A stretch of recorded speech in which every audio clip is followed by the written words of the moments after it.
Pregnancy में hair fall होता है, ये हम सब ने सुना है। पर क्या ये हर किसी में होता है? आज हम इसी बारे में बात करेंगे। तो हाय एवरीवन, मेरा नाम है आरती। Welcome back. दोस्तों, एस्ट्रोजन लेवल में बदलाव होने की वजह से प्रेगनेंसी में और डिलीवरी के बाद भी हेयर फॉल होते हैं। लेकिन ज़रूरी नहीं है कि हर किसी को हो, क्योंकि ये मेरा खुद का एक्सपीरियंस है कि मुझे कोई हेयर फॉल की दिक्कत कभी नहीं हुई थी। ना तो मेरी प्रेगनेंसी के दौरान हुई और ना आफ्टर डिलीवरी हुई। तो ऐसी कोई धारणा अगर आपके मन में है, तो या ऐसा कोई संदेह है आपके मन में, तो प्लीज़ आप उसको निकाल दीजिए। हाँ, लेकिन ऐसा कुछ लोगों में होता ज़रूर है कि एस्ट्रोजन लेवल के में बदलाव होने की वजह से दोनों ही केसेस में, प्रेगनेंसी में भी और आफ्टर डिलीवरी भी, हेयर फॉल होते हैं। और देखिए, ऐसा नॉर्मली कहा जाता है, आप इसको गूगल भी कर सकते हैं कि एवरेज तौर पर 100 से 50 बाल मेन वीमेन किसी का भी, और मतलब फीमेल का भी मेल का भी औसतन 50 से 100 बाल हर रोज गिरता है। तो ये एक नॉर्मल प्रक्रिया है, इसको लेकर चिंता करने की ज़रूरत नहीं है। प्रॉब्लम ये है कि हेयर फॉल अगर हो रहा है तो उसका सल्यूशन क्या है। देखिए, सल्यूशन जहाँ तक मुझे समझ में आता है, जहाँ तक मैंने एक्सपीरियंस किया है अब तक, तो ये है कि अगर हमारी अच्छी डाइट नहीं है, अगर हम स्ट्रेस्ड आउट हैं, अगर हमारा उठना मतलब जागना और सोने का कोई निश्चित समय नहीं है, तो हमारे शरीर में का जो नेचुरल वे है काम करने का, वो डगमग हो जाता है, और उसकी वजह से भी ये एक प्रॉब्लम है जो होता है। अब दूसरी बात ये भी है कि हम कितनी अच्छी तरह से अपने बालों का ख्याल रख रहे हैं। जैसे कि बालों को मॉइस्चर प्रोवाइड करने के लिए तेल भी ज़रूरी होता है। आप ऑयलिंग कितने दिन में कर रहे हैं और कैसे कर रहे हैं, ये इम्पोर्टेंट है। दूसरा, आप शैम्पू और कंडीशनर, मतलब क्या प्रोडक्ट्स आप यूज़ कर रहे हैं, किससे कैसे यूज़ कर रहे हैं, ये भी इम्पोर्टेंट है। और एक और बहुत इम्पोर्टेंट चीज़ है, आप अपने बालों में क्या केमिकल्स इस्तेमाल कर रहे हैं।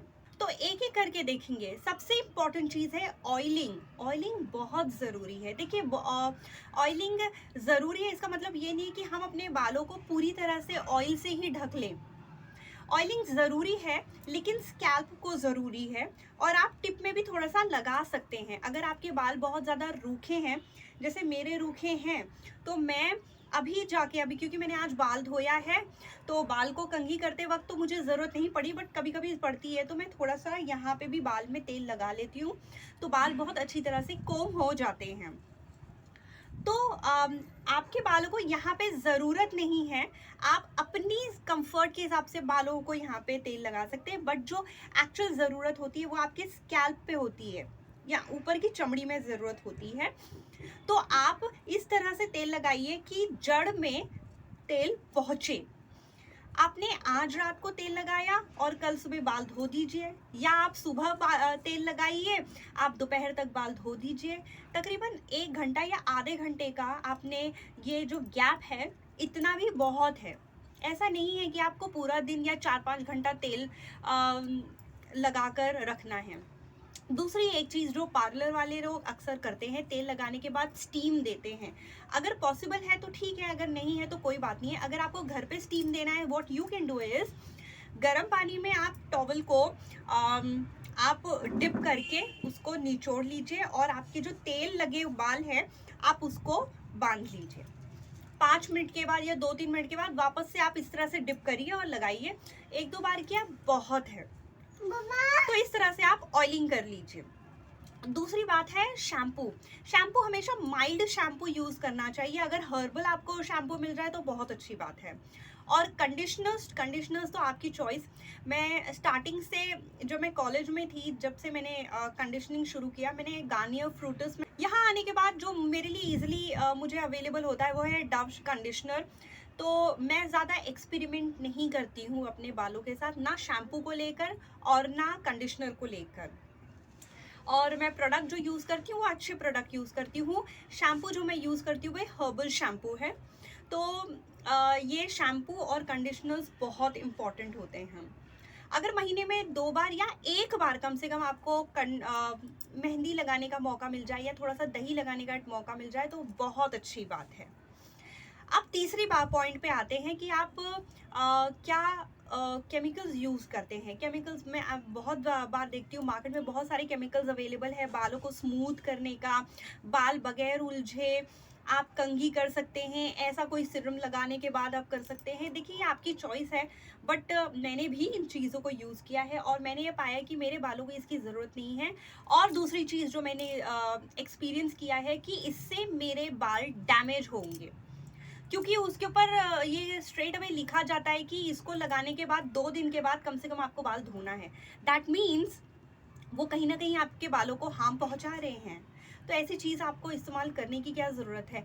आप थोड़ा सा कोई ऐसा तेल यूज़ करिए जो चिपचिपा ना हो, जो स्मेल ना देता हो, ऐसा कोई आप तेल यूज़ करिए। मैं सरसों का तेल यूज़ करती आई हूँ और आज भी करती हूँ। ओके वेल, ये आपकी चॉइस है।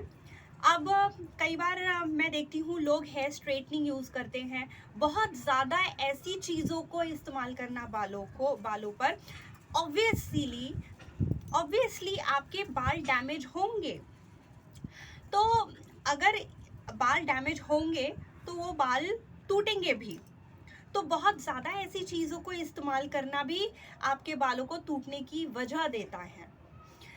एक आखिरी चीज मैं जरूर कहना चाहूंगी, हर चीज को एक देखभाल की जरूरत होती है। आपने पोषण तो दे दिया वालों को, लेकिन उसको काटते भी रहिए।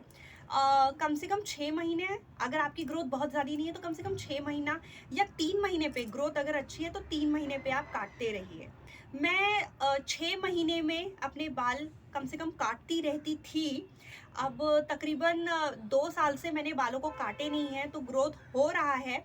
लेकिन इतना तो मैं भी जानती हूँ कि बालों को अगर आपने काटना कम कर दिया तो आपका जो नीचे का बाल है ये इस तरह से पूंछ बन जाता है।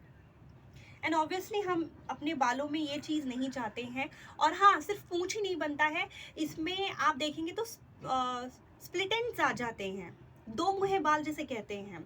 तो इन चीज़ों को, और स्प्लिट एंड्स जो होते हैं आपके बालों की ग्रोथ को रोक देते हैं। तो कोशिश करिए कि अपने बालों को कम से कम 3 महीने या 6 महीनों पे थोड़ा थोड़ा ट्रिम कराते रहिए अगर आपको ग्रोथ चाहिए। और अगर आपको ग्रोथ नहीं भी चाहिए, अगर आप बालों को हेल्दी रखना चाहते हो तो कम से कम 3 महीने 6 महीने पे आप कोई ना कोई स्टाइल हेयर कट आप कराते रहिए, ये बहुत ज़रूरी है। तो अच्छा खाना, प्रॉपर नींद लेना और अपने बालों का थोड़ा बहुत ख्याल करना, बस इतना ही चाहिए। और एक और चीज़ है जो मैं कहना चाहूँगी, मैंने कई बार देखा है कि लोग अपने बालों के साथ कुश्ती लड़ते हैं। लिटरली बालों में जो कंघी वो करते हैं वो इतनी ज़ोर ज़ोर से करते हैं कि बीच से बाल टूटेंगे। और अगर बीच से बाल टूटेंगे तो आप खुद सोचिए, ऊपर से तो ठीक है लेकिन नीचे से वो पतले हो जाते हैं। तो बाल को इस तरह से कॉम्ब करिए, थोड़ा सा समय लेकर बालों को प्यार से कॉम्ब करिए। मैंने इस पे एक वीडियो बनाया है शॉर्ट सा, तो उम्मीद करती हूँ कि मेरे इस वीडियो से आपको थोड़ी बहुत हेल्प मिल जाएगी। अगर आपको मेरा वीडियो पसंद आए तो इसे लाइक शेयर सब्सक्राइब ज़रूर करिए, इस चैनल का हिस्सा बनिए। और मैं आपसे मिलती हूँ नेक्स्ट वीडियो में, तब तक के लिए अपना ख्याल रखिए। Bye bye.